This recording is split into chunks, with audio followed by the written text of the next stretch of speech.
When we talk about the effective implementation of process and procedures, what we need to do is ensure that all persons who are required to work with the process and procedures have the appropriate competencies. It sounds very straightforward, but how do we do it? And each organisation has to understand how they're going to do it. And it's early days yet. It really is. It takes time. It takes 5 to 10 to 15 years for the regulators, if you like, to kick in with a new way of doing things. And plus, organisations are given some leeway. But the future is clearly defined. And the responsibility is 100% with the organisation. And the questions that, as an auditor or as a regulator would ask, okay, how are you managing your competence? What's your procedure? What's your process? How are you measuring the effectiveness of your competence? How many reports have you got in the hangar? We're not talking about mandatory reports, I'm talking about your internal reporting system. This tool is not working properly. How many times is it reported? And then you find out, actually, reporting is very low.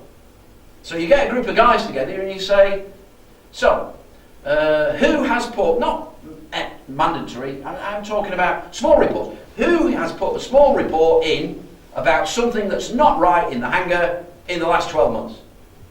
And there is, you have. And there's a lack of hands. Put your hands up, please. Who's put their hands up? And then you say, so nobody has, or one guy, one supervisor puts his hand up. And said, so that's amazing. And I walked over to a guy and I said, shake my hand. I said, you are the first guy I've ever seen who in 1 year in a hangar has never had a single problem. You've never had problems with tooling, with equipment, you've never had broken equipment, you've never had a problem trying to get material from store. You've never had a problem in a year. That's amazing. And the guy's looking. I said, of course I'm kidding. The problem is that you're so used to problems that you've stopped identifying. Is that correct? The guy's going, and this is the reality. People don't report. And that's what's got to change. And it's all part of the competence story. Because if we've got problems, we need to address them. If we get so accustomed to our problems, we're not going to address them. And step by step, it only became a requirement, in actual fact, in November 2011. So we're only 2 years into this. But in the future, the audits that hangars receive from regulators will focus more and more and more on competence. And the simple answer why is because it's the competence that protects the product. There's two elements. There's two elements that contribute to an incident or an accident. The first element is the person making fundamental mistakes. The second is human factor mistakes. Now, when we look at the human factor mistakes and we connect how many of these human factor mistakes could we influence with organisational behaviour, and we see that actually quite a few. Communication being one. I misunderstood what he was telling me. Okay, well there's a classic, and often that comes in. But if we deal with this, if we deal with competence, it makes a difference. And this sits right in the middle of the competence story as well. It's in the middle of everything that's going on. And when I talk with organisations, managing organisations about how to structure it to make it effective, you've got something like this, and it's dynamic. You can work with it, and you can build on it. And later on, we're going to do a very, very nice exercise looking at post-check reporting. Because when you're trying to see where your problems are going to be, this is what the safety management system does. The safety management system looks at risk and exposure. So we're looking into the future. So basically, if we do that, we need a crystal ball. And we look at our crystal ball and we're trying to see how it's going to be in the future. It's very cloudy.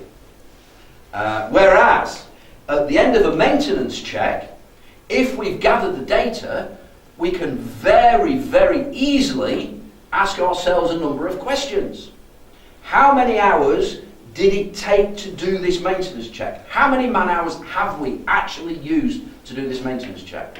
How many MPD man hours were set aside for this maintenance check? How many non-routine?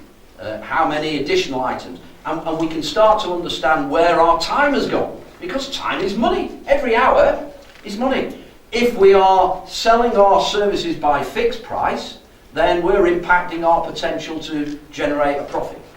If we are selling our services by the hour, then we need to be effective, and we might spank a client once, we might spank a client twice, but we're likely to keep a client if we keep spanking him repeatedly. It won't work.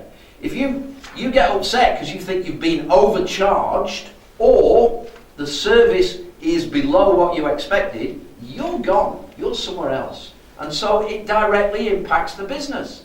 And so if we get this working very well, we can grow the business.